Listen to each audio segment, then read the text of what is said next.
তো খেলা শুরু, মানে বিপিএল ইজ ব্যাক।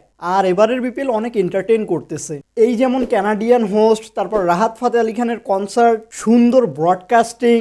ওহ না, ব্রডকাস্টিং না, ব্রডকাস্টিং দিয়ে কি করবা তোমরা? খেলা দেখবা? বিপিএল এ আবার কেউ খেলা দেখে নাকি? যাও রাহাত ফাতে আলি খানের গান শোনো। ওকে, সো বিপিএল, এই বিপিএল এর সব থেকে আলোচিত বিষয় হচ্ছে চিটাগং কিংস এর কানাডিয়ান হোস্ট ইয়াশা। বাংলাদেশ গুড। অনেকেই প্রশ্ন করতেছে যে বাইরে থেকে এত টাকা খরচ করে হোস্ট আনার কি দরকার ছিল, দেশেই তো সস্তা হোস্ট আছে। আমার আসলে মনে হচ্ছে যে চিটাগং কিংস এর ম্যানেজমেন্টের লোকেরা এখানে নেগেটিভ মার্কেটিং করতে চাচ্ছে, বাট নেগেটিভ মার্কেটিং করতে করতে এদের প্লেয়াররাই নেগেটিভ পারফরমেন্স করা শুরু করছে।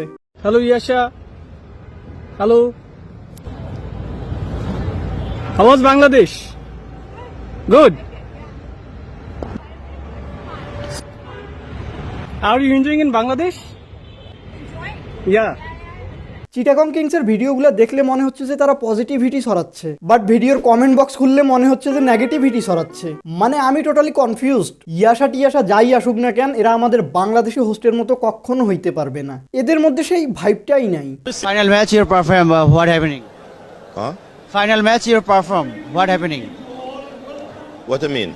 Final match you perform, satisfied? Chittagong host হিসেবে শাহিদ আফ্রিকে আনছে, মানে এখানেও টাকা খরচ, বাট এত টাকা থাকা সত্ত্বেও তাদের প্যাড আর হেলমেট কেনার টাকা হয়নি। হেলমেট প্যাডে প্লেয়াররা কাপড় পেঁচিয়ে খেলতেছিল। মানে mentor from Pakistan, host Canadian, helmet from Gulistan. আমার ডান পায়ে জুতাটা 7 বার সেলাই করছি, আরো 5 বার সেলাই করবো। টিকলে টিকবো, নয়তো নতুন জুতা কিনবো। আমি আবার এত কিপটা না। আর এদিকে আরেকজন হোস্ট স্মিতা চৌধুরী।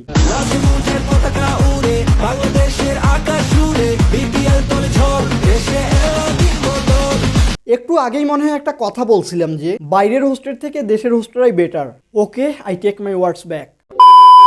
এই বিপিএল এ যদি সব থেকে বেশি কোনো প্লেয়ারকে ক্যামেরায় রেকর্ড করা হয় তাহলে সেটা হচ্ছে কর্নওয়েল। আর নর্মাল ভিডিও না, এমন ভিডিও যে ভিডিওতে সে একটু মুভমেন্ট দেখাচ্ছে, এই যেমন হাঁটতেছে, এই যেমন বসতেছে, এই যেমন দাঁড়া হইতেছে। আর ফেসবুকে আমাকে ধুমচাই ভিডিওগুলো সাজেস্ট করতেছে, মানে প্রত্যেক 2টা রিলের পর 3টা করে কর্নওয়েলের রিল আসতেছে। বুঝতে পারলাম না যে ফেসবুক কিভাবে জানলো যে আমি মানুষকে নিয়ে বডি শেম করতে পছন্দ করি। এই সিজনের সব থেকে মিসিং পারসন হচ্ছে সাকিব আল হাসান। তাকে সব থেকে বেশি মিস করতেছে বাংলাদেশের জেল।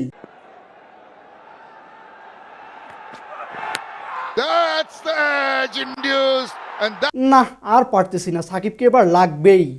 এইটা না, এইটা।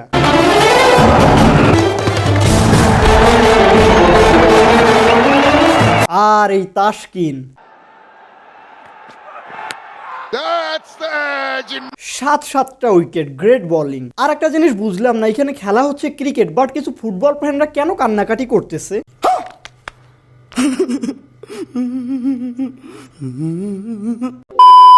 ওকে, সো ভিডিও ফিনিশড। এতদূর ভিডিওটা দেখে থাকলে লাইক, শেয়ার এন্ড সাবস্ক্রাইব করে ফেলো, এন্ড দেখা হবে অন্য কোনো ভিডিওতে।